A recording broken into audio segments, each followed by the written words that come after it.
Up next, we proceed to our final keynote session for today, focusing on unifying for change in water and climate. Let us call in Ms. Davila Talamemalia, Regional Youth Focal Point, Oceania, for Unify. The floor is now yours, Davila.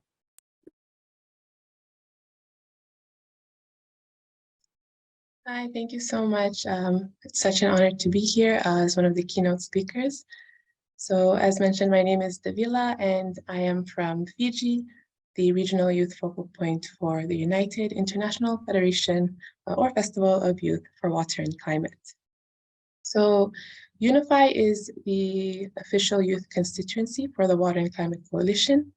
And I'm also really grateful to see some of our national focal points and members who are here in this call today. We're not an organization, rather we are a platform that brings together other youth organizations and networks who work together around water and climate to solve the, or to address the water and climate issues that are occurring globally.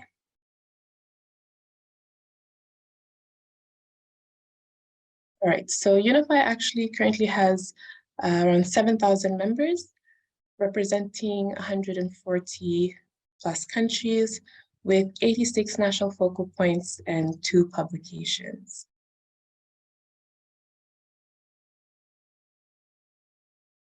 Unify was also presented during the briefing on the UN 2023 Water Conference preparations.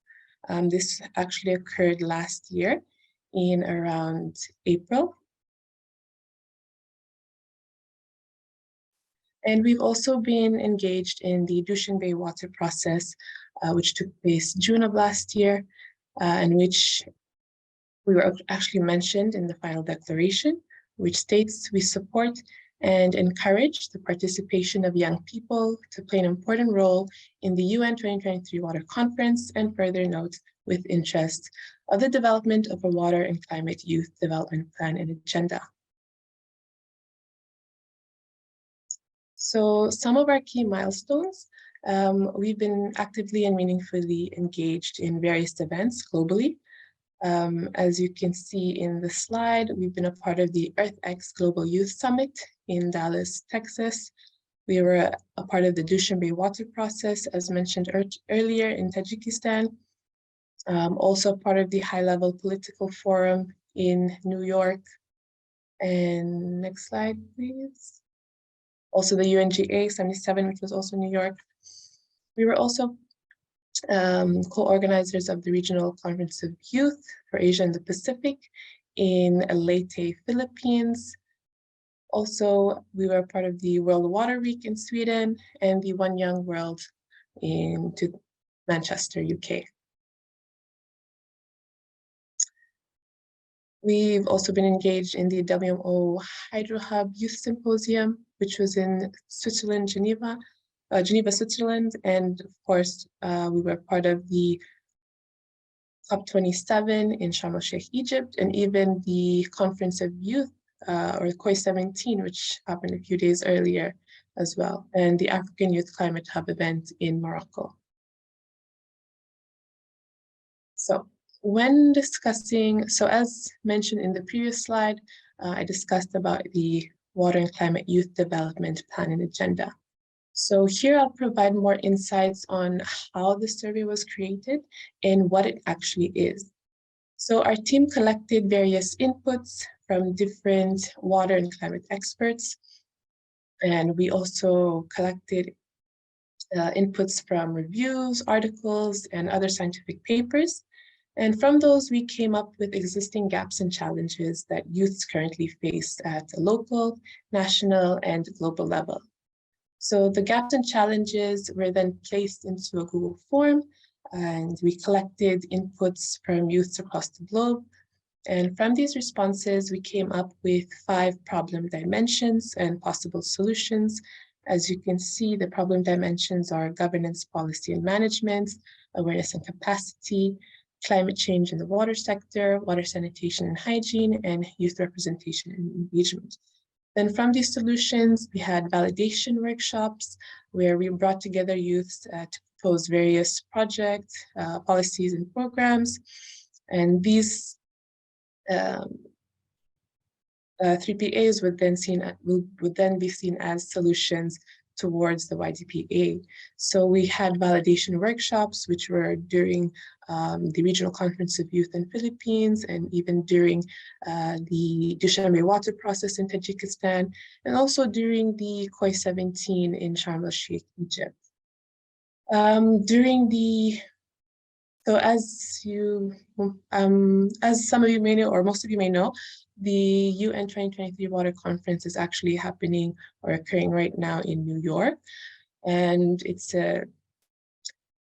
during this water conference, Unify will be sending the YDPA to different UN agencies, governments, and stakeholders, and they'll be helping us. So I talked about moving forward on a more local context. I'm also a part of the Alliance for Future Generations, actually one of the co-founders and currently the secretary. And this is a young people-led movement focusing on sustainable development. And we are based in Fiji. So we were established in February of 2018. And we have branches in both the Central, Northern, and Western Division with project officers for each of these divisions. We have around, I think, over 700 registered members. We also have a secretariat and a board as well. And we're guided by the principles of human rights and dignity for all, leaving no one behind, and do no harm to institutional integrity. In addition, AFG had actually started with a group of young people who came together for a common cause, and it really developed through this friendship and through this main goal and main drive for youth action within our community. Our vision, we see young people as agents of change, building a brighter, safer, healthy, prosperous, and inclusive future that they seek and that future generations deserve. And our mission is that young people are already working to achieve change. So our mission is to empower them with the tools and the skills they need to solve the world's greatest challenges. So as mentioned, we focus around the 17 SDGs. So our projects and activities align to the 17 SDGs, sorry. And of course, climate action and life below water are one of the SDGs that we focus on. In relation to climate change, the work that we have done. So we've partnered with various organizations such as Think Pacific, the United Nations Office of the Human Rights in the Pacific, and even climates. So when partnering with various organizations, we've had programs run out such as the Environmental and Sustainability Program. And this is actually a pilot program between AFG and one of its partners, Think Pacific. And some of the activities that we've had was held in a province called Ra, which is in Fiji. It's one of the 14 provinces in Fiji, and the villages that we specifically went to were Tonga Village and Rarambasanga Village. So the program looks into gender, human rights, and climate change, and it explores the gendered and social impacts of the climate emergency, fostering community dialogue and sharing the latest science on the climate crisis, and enhancing knowledge around resilience and inclusion. The purpose of this program was to increase climate change knowledge and capacity of young people, to empower young people, ignite advocacy within young people, and even establish lasting friendships between our partners and even the communities, the local communities and local youth that we are working with. We also had a climate resilience and capacity building project within the same province, focusing on the same issues, and with an activity that included planting vetiver grass, which is able to grow in saline soils, and the roots actually act as a strong soil stabilizer. So it sort of prevents coastal erosion from happening within these coastal communities in Fiji. We've done capacity building workshops around climate change and sustainable development in other areas in Fiji, such as Lambasa. And we've had a climate change and human rights workshop for young people across the country as well. And so we have a website if you'd like to visit our website, afgfiji.org. And we also have several, in the next slide, we have several links to our social media accounts, which is at AFGFiji. Just a few more slides. The last one, the last women and youth group that I'm a part of is called Itoke Women in Conservation. Itoke in Fijian means Indigenous Fijians, so it's Indigenous Fijian women and youth-led group around conservation.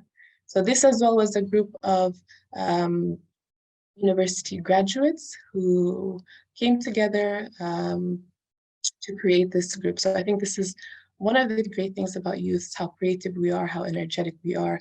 We're able to come together and create our own groups to make change within our communities. And with Itoke Women in Conservation, it was recently established earlier around last year.